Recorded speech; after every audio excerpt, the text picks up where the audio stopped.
com prazer que eu relembro aspectos da minha trajetória como médico e como professor universitário. Na verdade, a minha relação com a Escola Paulista de Medicina começou muito antes de eu efetivamente me matricular no curso médico. Tive um avô que foi fundador dessa escola, né, e professor emérito, professor Jairo Ramos. Tive um pai que também foi professor emérito dessa escola e ambos, obviamente, influenciaram muito a minha escolha pela medicina. Eu passei, na verdade, a minha juventude escutando histórias sobre a Escola Paulista de Medicina em casa, né? E quando eu entrei aqui na escola, depois de passar no vestibular, eu já era reconhecido como o neto ou o filho de dois professores bastante influentes na escola, né? Com 17 anos, quando eu entrei, eu tinha esse reconhecimento prévio, né, como a pessoa que vinha de uma família bem conhecida, né. Meu avô, ele se aposentou antes de eu chegar no segundo ano, assim, né. Ele estava na beira da aposentadoria, eu não tive muita convivência com ele durante o meu curso médico. Já o meu pai não, ele acompanhou todo o meu curso médico, particularmente no quarto ano, quando a gente passava na enfermaria do terceiro andar, que era conhecida como a terceirona, que era o lugar onde se aprendia a medicina, diziam todos, né? Onde você aprendia a propedêutica médica, aprendia a examinar, aprendia a diagnosticar e a cuidar de um paciente internado. Meu pai era um dos professores que cuidava dessa enfermaria, então eu tive muito contato com ele durante essa época. E no quinto ano, né, que os alunos passavam na nefrologia, onde ele era professor titular. Esse estágio da terceirona, como se fala, na verdade foi criado pelo meu avô, e quando ele se aposentou, meu pai assumiu e continuou dando esse caráter de uma escola da propedêutica médica, que uma escola ficou conhecida, né? Uma escola voltada para a clínica e para o diagnóstico clínico baseado na propedêutica. Mas essa arte de observar o paciente, examinar e auscultar e palpar o paciente para fazer o diagnóstico, é algo que hoje em dia mudou bastante, né? E vem sendo substituído por várias tecnologias. Um fato que fica marcante para mim é que, na época dele, meu avô chegou a escrever um livro só sobre a palpação do abdômen, né? Todos os detalhes de palpação de abdômen, com todas as técnicas e todos os diagnósticos que eram possíveis de serem feitos. Hoje, com o advento do ultrassom, dificilmente você vê um médico palpando o abdômen de um paciente.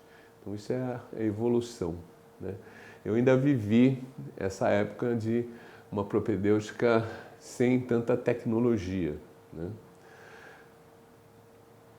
O meu avô, na verdade, foi responsável por essa imagem da escola de ser uma escola voltada para a clínica. E meu pai deu continuidade nisso e acabou influenciando a carreira de muitos colegas, tanto de turma como de outras turmas, né? E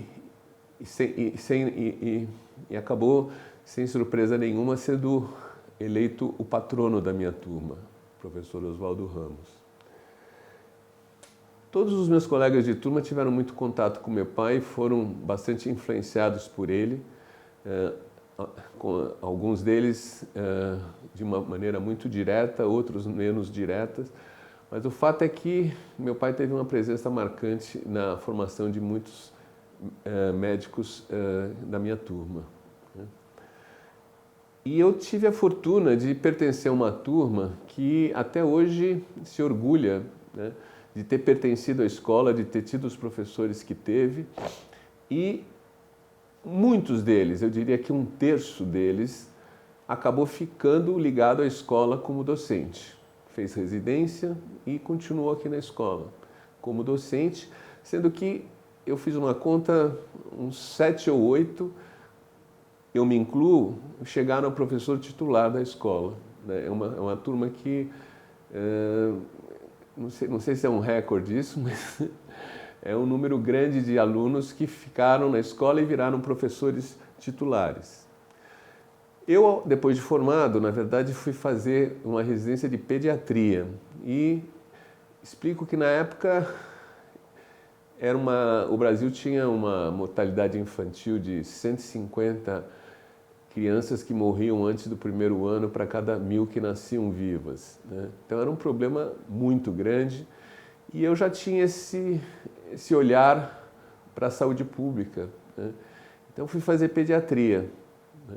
Mas fiquei pouco tempo porque um outro professor me influenciou muito, que foi o professor Baruzzi, e que me chamou para fazer parte do time que ia cuidar da saúde dos indígenas lá no Parque Nacional do Xingu.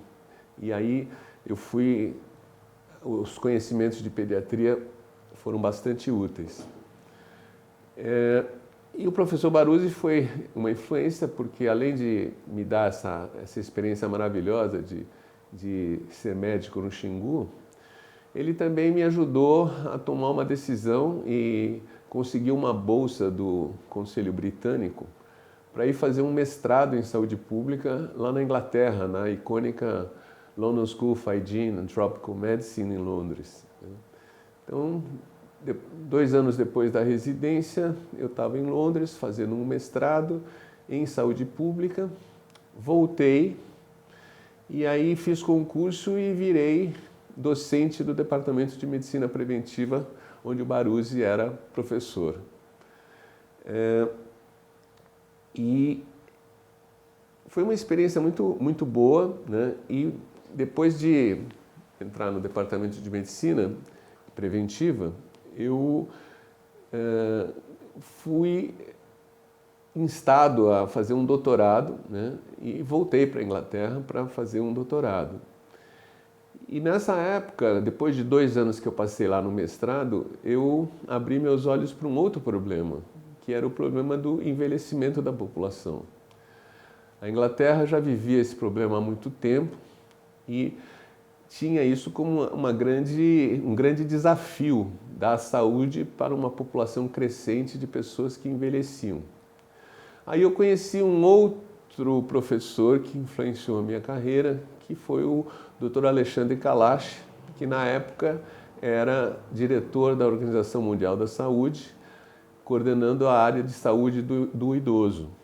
E ele me convenceu que aquilo que a Inglaterra estava vivendo, muito em breve o Brasil viveria, que essa questão do envelhecimento ia chegar no Brasil e que isso era um problema que iria desafiar muito o nosso sistema de saúde.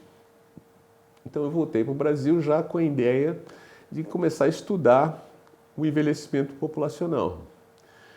Fiz um estudo de população que foi o primeiro estudo populacional com idosos aqui em São Paulo, coletei dados e voltei para a Inglaterra para defender um PhD já nessa área de gerontologia. Não, porque quando eu voltei do PhD, né, eu me encontrei com um grupo de pessoas que estavam formando um núcleo de epidemiologia clínica, que tinha sido formado pelo meu pai e estava sendo foi coordenado, né, pelo professor Adalto Castello, que é meu colega de turma. Né.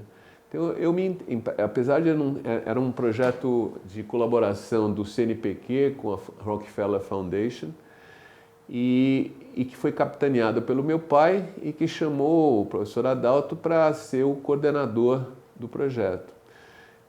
Eu, apesar de não ter tido relação direta com a Rockefeller Foundation, voltei, né, com essa bagagem epidemiológica. Então eu trabalhei com eles muito tempo e como eu era da medicina preventiva, a gente conseguiu estruturar um mestrado de epidemiologia clínica com o apoio de todos esses colegas que tinham feito epidemiologia clínica na Rockefeller. Então isso foi um momento importante também e de muita relação com meu pai, porque ele era o professor que estruturou e a gente viajava, tinha viagens internacionais com o apoio da Rockefeller, e eu participei disso muito antes de caminhar mais para a área de geriatria. E aí fui já trabalhar na linha da geriatria e da gerontologia. Consegui apoio de uma série de jovens médicos clínicos interessados em geriatria para começar a formar um núcleo de geriatria. Fizemos isso com o apoio do professor Magid Yunis, que foi outra pessoa importante, que na época era diretor do departamento e depois foi diretor da escola, e que deu espaço para que dentro da medicina preventiva se criasse um ambulatório de geriatria. E começamos a atender idosos dentro da medicina preventiva. Isso, na verdade, acabou sendo o embrião de uma nova disciplina, uma disciplina de geriatria, que na época no Brasil não tinha nenhuma escola médica que tinha uma disciplina de geriatria, e a gente começou a formar o embrião e acabou virando uma disciplina de geriatria, só que aí dentro do departamento de medicina. Então aí eu acabei mudando da preventiva para a medicina para coordenar essa disciplina de geriatria recém-criada. E dentro da disciplina de geriatria a gente estruturou o que existe até hoje, que é um centro de estudos do envelhecimento, que começou a estudar uma coorte de idosos aqui na Vila Clementino e que ela se mantém até hoje, que a gente foi renovando essa coorte como uma forma de entender o processo de envelhecimento. Esse estudo que chamou Epidoso, ele existe até hoje, subsidiou inúmeras teses de mestrado e doutorado e fez com que a geriatria se estabelecesse como uma disciplina da medicina. Aí, há uns quase 15 anos atrás, quase 20 anos atrás, abriu-se a possibilidade de um concurso para professor titular na medicina preventiva. Naquela época, era uma disputa muito grande por vagas de professor titular, e eu achei que era uma oportunidade, né, ser professor titular numa área que, na verdade, eu já tinha militado antes, né? Então era quase que uma volta ao começo. Fiz o concurso, fui aprovado e virei professor titular de medicina preventiva, onde eu estou até hoje, e levei comigo o Centro de Estudos do Envelhecimento, que continua alimentando pesquisas na área do envelhecimento. Então essa é uma história que eu reconheço que não é uma trajetória ortodoxa, é pouco ortodoxa, mas que faz jus à fama da escola de ser uma instituição aberta, né, e ao novo, né, inclusiva, e eu me orgulho de ter mantido a tradição de ensino e pesquisa numa escola de medicina que, além de excelente, tem essa abertura para o novo. Eu tenho hoje, né? Eu tenho 5 filhos, né? De 3 mães. Então, eu fui administrando o primeiro casamento, tive 2 filhos, depois eu tive um segundo casamento, tive uma filha, e depois uma terceira relação em que eu tive 2 filhas. Então, hoje eu tenho uma vida familiar intensa e que, apesar de pouco ortodoxa, todos se dão muito bem. Meus pais conviveram com isso e sempre me deram apoio, então eu acho que nesse sentido eu fico orgulhoso de ter conseguido constituir essa família. Me orgulho de ter orientado mais de 50 mestrados, de ter orientado mais de 25 doutorados, alguns pós-doutorados, uma equipe de pessoas que aprendeu comigo a entender o envelhecimento não como simplesmente um cuidado de doenças, mas sim entender que a velhice ela é um momento de perda funcional e que o conceito de saúde não é necessariamente a ausência de doenças, e sim a manutenção de uma capacidade funcional, capacidade de ser independente e autônomo. Acho que esse é a grande contribuição que eu dei para o conhecimento nessa área, fruto desse estudo de coorte que eu conduzo desde 1991, percebendo que o que aumenta o risco das pessoas morrerem não é exatamente o número de doenças, se um tem mais doença ou menos doença, mas sim as pessoas que desenvolvem limitações, que se tornam dependentes, são as pessoas que têm um risco maior de morrer. Então, as ações de saúde devem visar a manutenção da independência e da autonomia. E nesse sentido, a medicina tem uma colaboração, mas ela não é suficiente para atingir esse objetivo, né? Então, daí a necessidade de você trabalhar numa equipe interdisciplinar, né, onde outros profissionais como o fisioterapeuta, o terapeuta ocupacional, a psicóloga, o dentista, enfim, vários profissionais que vão ter o seu papel para que a pessoa possa envelhecer com independência e autonomia, independentemente do número de doenças, que, lógico, tem que ser tratadas e controladas, mas como são doenças crônicas, tendem a permanecer. E o que vai diferenciar o diabético hipertenso, que vai ter um risco maior de morrer de outro diabético hipertenso, é o quanto que ele mantém a sua funcionalidade. Olha, eu sou bastante, me sinto bastante recompensado pela vida que eu tive, orgulhoso de ter conseguido estruturar não só a família que eu estruturei, mas a área que eu desenvolvi dentro da Escola Paulista de Medicina, né?